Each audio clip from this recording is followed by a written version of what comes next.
વિસાવદરની અંદર અત્યારે હાલ રાજકીય ગરમાવો જોવા મળ્યો છે। ખાસ કરીને વિસાવદરમાં અત્યારે હાલ ગોપાલ ઇટાલિયાના આમ આદમી પાર્ટીએ શક્તિ પ્રદર્શન કર્યા બાદ કોંગ્રેસ પણ મેદાને આવી છે અને કોંગ્રેસે પણ ગઈકાલે પોતાનું શક્તિ પ્રદર્શન કર્યું હતું, જેની અંદર કોંગ્રેસના અનેક એવા નામી અનામી નેતાઓ હાજર રહ્યા હતા। ત્યારે આ જ વિષયને લઈને કોંગ્રેસના નેતા પ્રતાપ દુધાત શું કહી રહ્યા છે તે સાંભળીએ।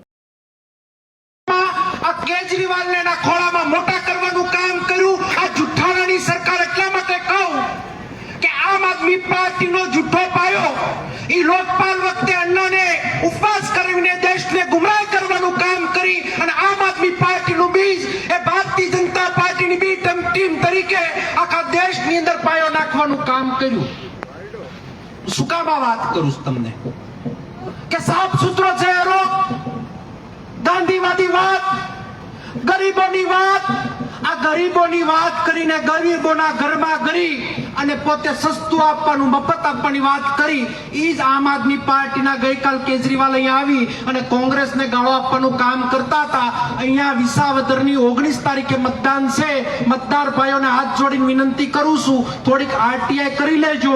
દિલ્હીની અંદર 100 કરોડનો બંગલો બનાવી અને લોકોની આંખમાં ધૂળ નખવાનું કામ આ પાર્ટીના નેતાએ કર્યું। એની પેદા થયેલો એ ભારતીય જનતા પાર્ટીની બી ટીમ તરીકે કામ કરતો આ આમ આદમી પાર્ટીનો અહીંયાનો ઉમેદવાર જેની ઉત્પત્તિ ભાવનગર જિલ્લામાં થઈ, જેને ભરણ પોષણ કરવા માટે સુરત ગયો, એને હું એમ કહું શક્તિભાઈ કે હું ધારાસભા 2012 માં લડ્યો, થોડાક મતે હારી ગયો તો મારું નેતૃત્વની અંદર મારી ફરજ આવે, મારી ખાનદાની હોવી જોઈએ।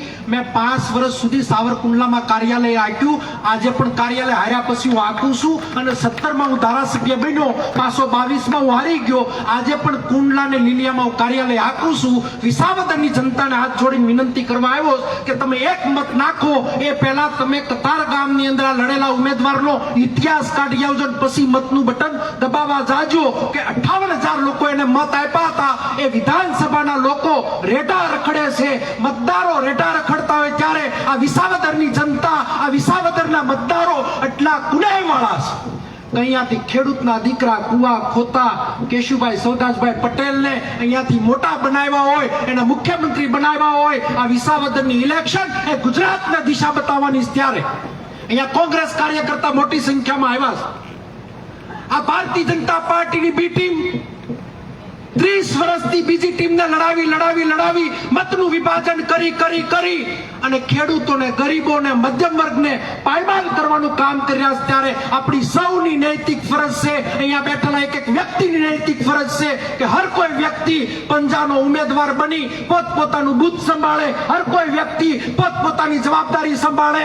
રાજકીય રીતે મને એટલી સમજ પડે કે કોંગ્રેસનો મતદાર મત આપવા માટે રેડી છે, ફક્ત તમારે એના ગામની અંદર એના બૂથ ઉપર બેસીને જો કામ કરશું તો જે આ ભાઈ હવામાન ઊભું કર્યું છે, જે અહીંયા હવાણે વાત ઊભી કરી છે, જે ભાજપે વાત ઊભી કરી છે, આ વાતનું તમે એમ કહું છું કે તમે તમારા કાર્યકર્તા પાસે ટાસણી લઈને બેસજો। આનો ફૂગો જે ફૂલાયેલો છે એ હવા નીકળવાની છે। ગઈકાલે એના ફોર્મ ભરતી વખતે આખા ગુજરાતનું માણસ અહીંયા ભેગું કરી હવામાન ઊભું કરવાનું કામ કર્યું હતું, પણ તમે તમારા રીતે ગામડાની અંદર તળિયા માણસની અંદર વાત કરશો તો વાત અલગ પ્રકારની છે। હું શા માટે આ વાત કરું છું કે કોંગ્રેસે ક્યારેય સત્તાની ભૂખ માટે કામ નથી કર્યું, કોંગ્રેસે ક્યારેય સંપત્તિ માટે કામ નથી કર્યું।